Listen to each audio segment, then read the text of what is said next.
But first, I've been learning some valuable lessons from the birdman of Deeping St Nicholas.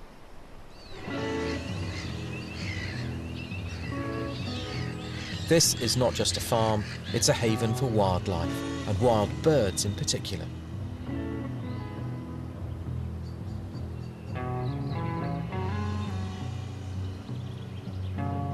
It's all the work of Nicholas Watts, for whom conservation and farming go hand in hand.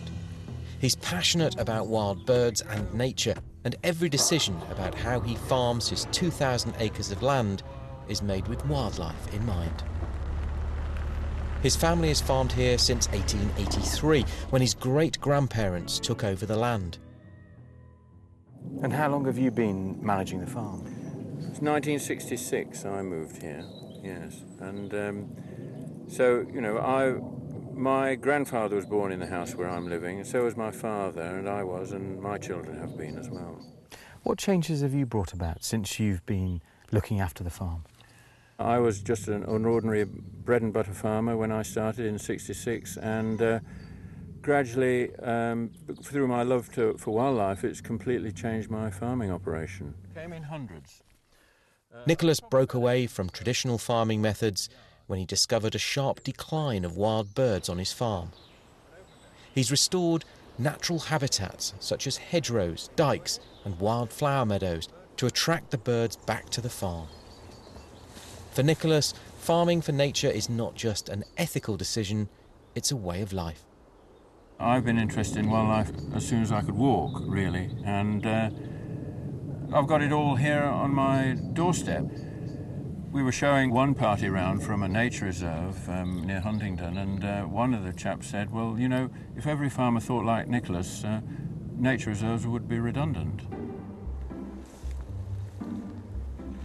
It is one of the nice things about this farm is that you've got such huge borders, and then the old hedge, which is very shaggy. Is that left like that on purpose? Well, it is, yes. I mean, it's all habitat for whitethroats and yellowhammers, nettles, briars, and hawthorn and other hedgerow plants. It's just right for them.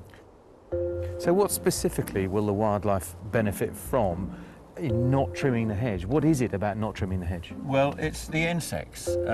They will be able to have several broods through the summer and maintain their numbers because they'll get a full breeding season.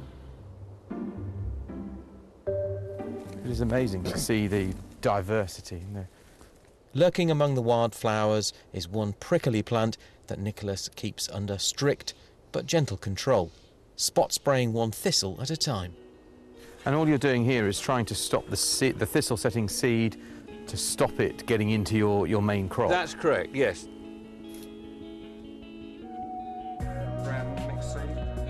Nicholas's fascination with wild birds has resulted in a spin-off birdseed business. Nicholas has 3 daughters, and with an eye to the future, has put his middle daughter Lucy in charge.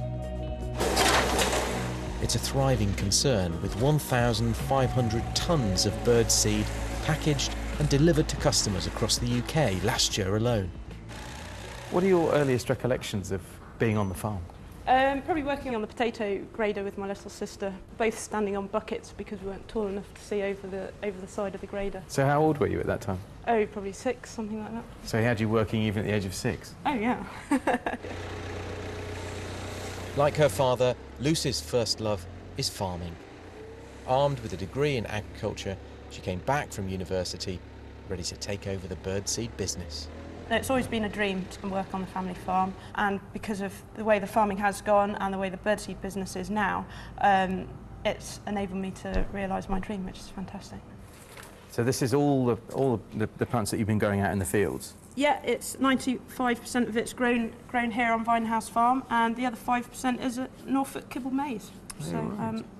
And I can recognise the sunflower seeds in there. What else have you got in? The kibble maize, the sunflowers, what else is in here? We've got red and white millet, which are tiny little round seeds. We've got the rape seed and naked oats as well. Who's fussy, the bird or the owner of the garden? Well, you've got 2 people to please, or 2 groups to please. You've got the person that buys the seed, and then you've got the birds that are eating it as well. So a tricky market. In many ways, your father is an agricultural oddball. He's going in a direction which so few farmers are. Is that something that you recognise, being so close? Oh, yeah, fantastic. I mean, I completely respect my father, who's done such an amazing job here. And as you say, he is such a unique farmer. I can only look up to him and admire what he's done here. It's brilliant. More in keeping with tradition, all of Nicholas's family are involved in the farm. His eldest daughter Joanna lives nearby with her 2 young children and her husband Robert, who became Nicholas's farm manager to allow Nicholas more time for bird spotting. Farming is definitely in our blood, and the 2 children at the moment, I can definitely see the next generation of farming coming on through the children. Nicholas's grandchildren Timmy and Sophie have definitely been bitten by the birdseed bug, and Joanna sees the youngsters already bonding with nature. Both Sophie and Timmy absolutely love their wildlife. We feed the birds in the garden, which all comes from their grandfather. Both of them love farming. They love the animals, especially Timmy. You can't keep him away from the chickens. If we forget to close the gate on the garden, he's there, he's in the chicken run, picking up the chickens, feeding them, looking at them. Hello.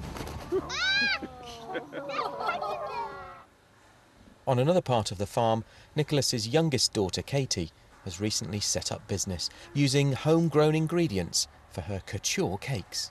I was quite different to the rest of the family because I was so much more of a girl. I think that shows through in the cake decorating I do. Although as well it has a rustic and country inspired edge to it, it does have quite a distinctive girly appeal to it with the pink and the flowers. Although Katie's chosen cakes over crops, her father has still influenced her outlook on life.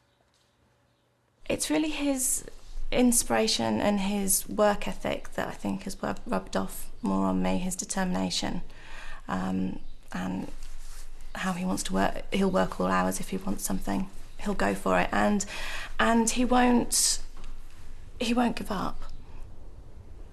He always believed in the nature, and when everyone was saying to him, why do that? People couldn't see the benefit of doing it for wildlife, and he said, no, it's my hobby. I believe in it and I'm going to stick with it.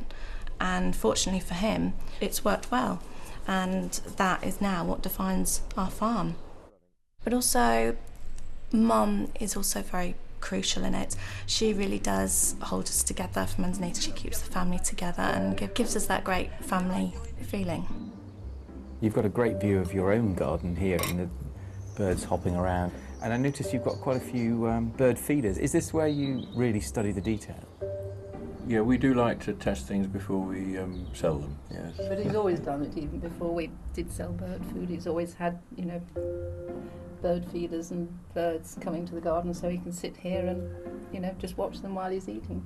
So who comes first then? Is it you or the birds? I would say it's the birds, but...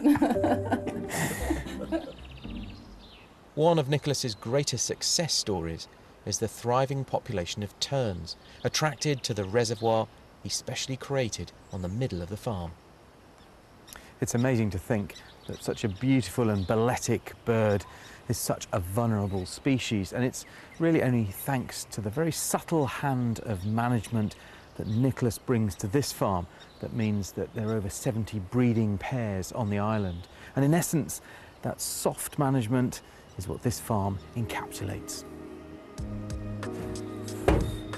Anxious to see as many people as possible taking an active interest in birds and wildlife, Nicholas allows the public 24-hour access to this hide. Do you find yourself just whiling away the hours in here, watching what's going on? Well, I must say I do like to visit here, and there's always something different to see. It's it's a great place. Is this where you're at your happiest, sitting in the hide, watching the birds on your reservoir? Well, one of the happiest places, but I do like to walk about the farm and hear the birds singing. As long as I can hear some birds singing, that's when I'm at my happiest. How do you feel knowing that the future generations are picking up on your passion? Well, it's terrific, you know. It's if this place could continue as a sort of a farm and a reserve, that's what I'd really love to happen. Yeah.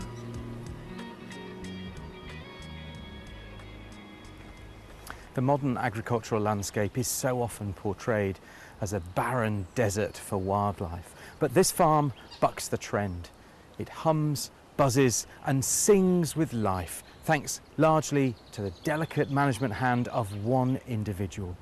And if ever this farm is to have a legacy, it must surely be that it sets the tone of agriculture for the 21st century.